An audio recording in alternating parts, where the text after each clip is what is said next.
Today we're going to talk about something called otitis media and if it's causing your eustachian tube dysfunction. But first we're going to explain a little bit about what otitis media is and how it can come about.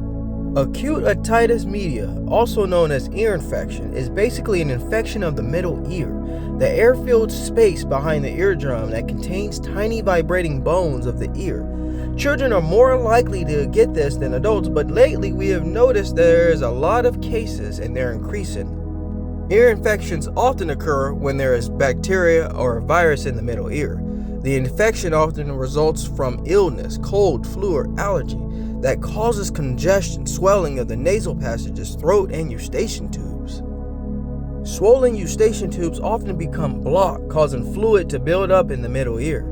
The fluid can become infected and cause symptoms of ear infection. There's something called adenoids that I want to explain a little bit more about. Adenoids are two small pads of tissue high in the back of the nose, which I believe play a role in the immune system activity. Because adenoids are near the opening of the eustachian tubes, swelling of the adenoids may block the tubes. So overall, swelling of the adenoids and irritation may have a lot to do with us getting constant ear infections and fluid buildup, which may also lead to eustachian tube dysfunction, in my opinion, of course. Many of you have expressed in groups that you may feel your otitis media led to you having eustachian tube dysfunction, and I feel it has a lot to do with it. But I'm going to explain a little bit about otitis media and how there are 3 different types of otitis media that you may have as well.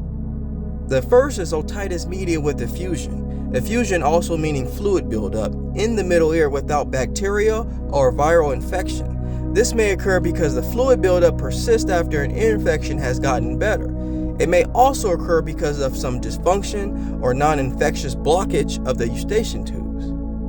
The second is chronic otitis media with effusion. This occurs when fluid remains in the middle ear and continues to return without bacterial or viral infection.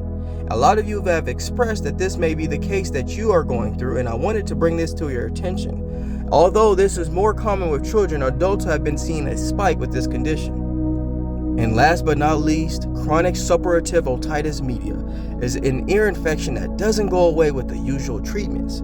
This can lead to even having a hole in the eardrum. And I noticed a lot of you in our group chats and emails have expressed that you may have been subject to this.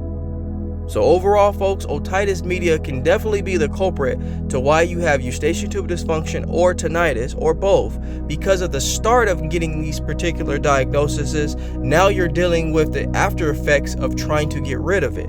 And because of you getting otitis media, now you're dealing with the anxiety, the depression, and the stress that comes along with it. So in my opinion, otitis media introduces eustachian tube dysfunction, and then there are a lot of other factors to why eustachian tube dysfunction continuously lingers. And if you go and see a doctor, a lot of the times you're not being explained that stress is causing you to have recurring side effects of eustachian tube dysfunction, as well as muscular problems in the jaw and neck region. So taking small steps lead to big outcomes, and remember folks, go back to the basics.